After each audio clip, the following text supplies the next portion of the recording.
Chers amis, est-ce que vous êtes prêts pour cette rentrée? Est-ce que vous êtes prêts à suivre le Christ dans les missions qu'il va vous confier? Attention, parce que je ne sais pas si vous avez lu les 2 premières phrases de la première lecture, mais ça n'est pas facile. Voilà, le Christ compte sur nous en cette rentrée, dès la première ligne de la première lecture, il nous confie 2 missions. Nous sommes les auxiliaires du Christ, première mission, et nous sommes les intendants des mystères de Dieu, deuxième mission. La première mission, être auxiliaire du Christ. Vous savez, les auxiliaires sont des personnes qui sont chargées d'aider une personne qui en a besoin. Par exemple, il y a des auxiliaires de vie. C'est les personnes qui aident les personnes dépendantes à vivre chez elles, à faire des courses, à ranger les affaires, à préparer la cuisine, etc. Et au fond, quand on y pense, c'est un peu étonnant, parce que le Christ nous dit qu'il a besoin d'auxiliaires. Moi, j'avais plutôt l'impression que c'était moi qui avais besoin d'être aidé par le Christ. Pas vous? Et voilà que le Christ, il nous dit qu'il a besoin, Saint Paul nous dit que le Christ a besoin d'auxiliaires. Et pourquoi? Parce que le Christ a choisi de ne pas accomplir sa mission tout seul. Le Christ a choisi d'avoir besoin de moi, de chacun d'entre nous, et de fait, il a besoin de nous. Ça veut dire que si je ne suis pas là, ou Jésus compte sur ma présence, eh bien, tout simplement, il ne pourra pas donner la grâce et la miséricorde à la personne à qui il avait prévu de la donner par mon intermédiaire. Et donc ça, c'est la première mission assez difficile pour chacun d'entre nous, être les auxiliaires du Christ. Et c'est intéressant parce que ça nous demande vraiment de changer de logiciel, vous voyez, de manière de fonctionner. Plus simplement de dire au Christ, j'ai besoin de toi, mais lui dire, tu as besoin de moi, me voici. Ça, c'est la première mission. Déjà difficile, mais la deuxième, c'est encore plus dur. Être des intendants des mystères de Dieu.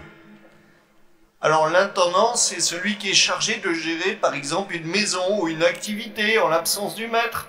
Ou bien au quotidien, lorsque le maître est très pris par de multiples activités, alors il nomme un intendant pour gérer les choses au quotidien.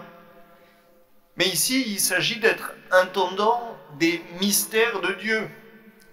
Pas facile parce que d'abord il faut comprendre ces mystères, c'est-à-dire méditer sa parole et en vivre, puis être suffisamment engagé dedans pour pouvoir permettre à d'autres d'en vivre, et puis être trouvé digne de confiance dans cette mission. Alors c'est quoi ces mystères de Dieu? Jésus, dans l'Évangile, nous donne un petit indice quand il dit à ses apôtres « Je ne vous appelle plus serviteur, mais ami, parce que le serviteur ne sait pas ce que fait son maître. Je vous appelle mes amis, car tout ce que j'ai entendu de mon Père, je vous l'ai fait connaître. » Et qu'est-ce que le Christ nous a fait connaître? Eh bien, c'est le plan de salut pour l'humanité, son projet de miséricorde pour le monde que Jésus nous a révélé. D'ailleurs, Paul lui-même le dit un peu plus loin dans cette lettre aussi, quand il dit « Nous sommes les ambassadeurs du Christ, nous vous le demandons, laissez-vous réconcilier avec Dieu. » Mais le mystère de Dieu, vous comprenez bien que c'est pas simplement un message, c'est pas simplement une bonne nouvelle extérieure, une parole qu'on a à dire. Le mystère de Dieu, c'est Dieu qui se rend présent à nous dans le Christ. D'ailleurs, je ne sais pas si vous savez, mais le mot mystère, en grec mysterion, ça se traduit en latin par sacrement, sacramentum. Donc, ça veut dire on est en quelque sorte les sacrements du Christ. C'est-à-dire qu'on doit permettre aux gens, grâce à nous, de rencontrer le Christ. Et Paul le dit dans sa deuxième lettre aux Corinthiens, parce que là il s'adresse aussi aux Corinthiens, mais c'est la première lettre. Dans la deuxième lettre, il dit « Nous sommes la bonne odeur du Christ parmi ceux qui accueillent le Christ comme parmi ceux qui ne l'accueillent pas. » C'est-à-dire nous devons être la bonne odeur du Christ auprès de tous, de ceux qui l'acceptent et de ceux qui ne l'acceptent pas. Mais il ne faut pas que ceux qui ne l'acceptent pas se disent « Oh là là, celui-là, je ne veux plus le voir ». Peut-être que ça va mettre du temps, mais que les gens sentent qu'il y a quelque chose en nous. Il y a cette bonne odeur du Christ. Voilà, donc deux titres, vous voyez, en cette rentrée-là, qui sont assez exigeants. Auxiliaire du Christ, et puis intendant des mystères de Dieu. Alors, est-ce que c'est, à votre avis, c'est faisable ou c'est pas faisable? Est-ce que c'est possible de le faire? Est-ce que ça vous semble difficile? Ah oui, quand même. Hein, là, je trouve que la barre est haute. Et au fond, ça m'est peut-être pas très étonnant que saint Paul y compare la vie chrétienne comme à des épreuves olympiques. Vous savez, quand il dit un peu plus loin, dans la même lettre aux Corinthiens, vous savez bien que dans un stade, tous les coureurs participent à la course, mais un seul reçoit le prix. Vous courez de manière à l'emporter. Tous les athlètes à l'entraînement s'imposent une discipline sévère. Ils le font pour recevoir une couronne de laurier qui va se faner, et nous, pour une couronne qui ne se fane pas. Vous voyez, donc en fait, on est la mission que le Christ nous confie, c'est comme d'être des marathoniens, des athlètes des Jeux Olympiques. La barre est très haute. Mais heureusement, en fait, quand on lit saint Paul un peu plus loin, on s'aperçoit qu'en fait, il ne s'agit pas vraiment des Jeux Olympiques, mais plutôt des Jeux Paralympiques. Parce que voilà ce que dit Paul. C'est pas uniquement parce qu'en ce moment c'est les Jeux Paralympiques que je vous dis ça. Mais voilà ce que dit Paul dans cette même lettre un peu plus loin. Vous voyez, quand il parle aux Corinthiens, dans la deuxième lettre aux Corinthiens, il dit « Ce trésor, nous le portons comme dans des vases d'argile. Ainsi, on voit bien que cette incomparable puissance appartient à Dieu et ne vient pas de nous. » Et un peu plus loin, saint Paul, qui dit qu'il cherche à être un intendant du Christ, il parle des révélations qu'il a eues, et il dit « Et ces révélations dont il s'agit sont tellement extraordinaires que pour m'empêcher de me surestimer, j'ai reçu dans ma chair une écharde, un envoyé de Satan qui est là pour me gifler, pour m'empêcher que je me surestime.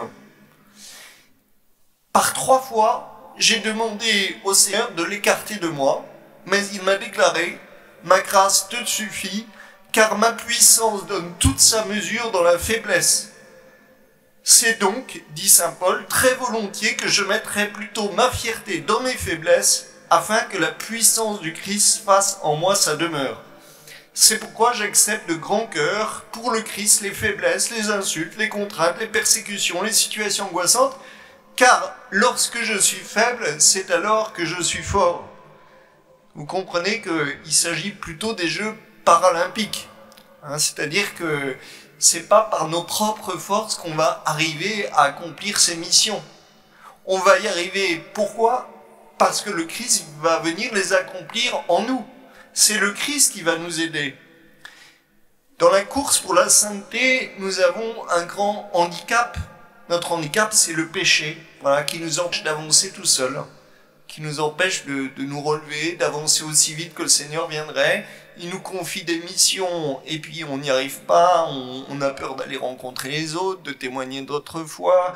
Il nous dit d'arriver à pardonner, on pardonne pas. Il nous dit d'aimer les autres, on aime bien ceux qui sont proches de nous, ceux qui nous font plaisir, mais on a du mal à aimer ceux qui nous font de la peine. Vous voyez, en fait c'est très difficile. Mais pourtant, le Seigneur, il nous confie ses responsabilités, il compte sur nous. Et ça, c'est quand même assez extraordinaire.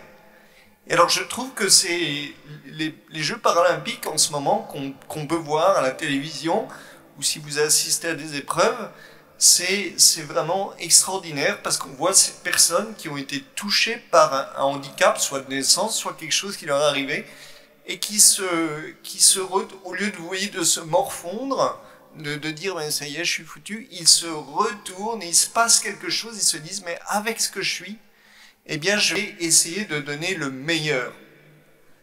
Et c'est ce que le Seigneur nous invite à vivre aussi dans la sainteté. Nous sommes des para-athlètes de Dieu et c'est le Christ qui peut nous faire gagner.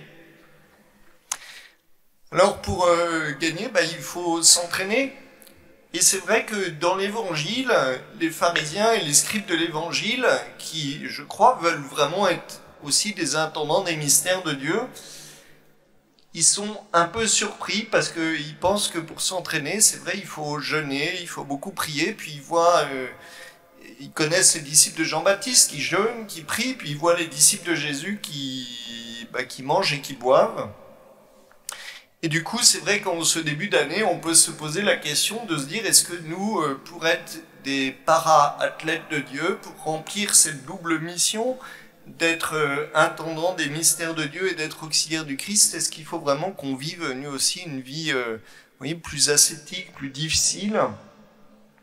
Et alors, moi j'aime beaucoup la réponse du Christ quand ils leur disent, mais au fond, est-ce qu'il faut être comme les disciples de Jean-Baptiste ou est-ce qu'il faut être comme les tiens? Jésus, en fait, il dit, oui, c'est vrai, il y a un moment où il faudra s'entraîner. Il y a un moment où il faudra jeûner. Il y a un moment où il faudra vraiment réaliser que si on veut que le Seigneur soit là, il faut le rendre présent dans notre vie. Mais la première chose qui est importante, c'est de réaliser que l'époux est là. Que Jésus est l'époux de son peuple. Qu'il est celui par lequel Dieu a partagé la nature humaine pour que nous puissions participer à sa vie divine.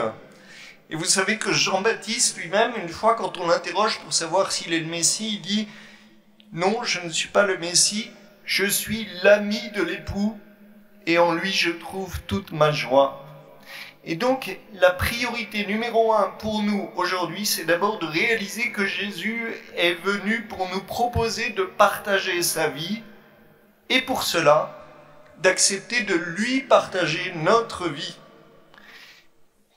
Et une fois qu'on a compris ça, je pense qu'on a tout compris, d'ailleurs c'est pour ça qu'on est là, vous voyez, c'est ce qu'on va vivre dans l'Eucharistie. Jésus vient nous partager sa vie, et pour ça, il faut que nous, on lui partage notre vie.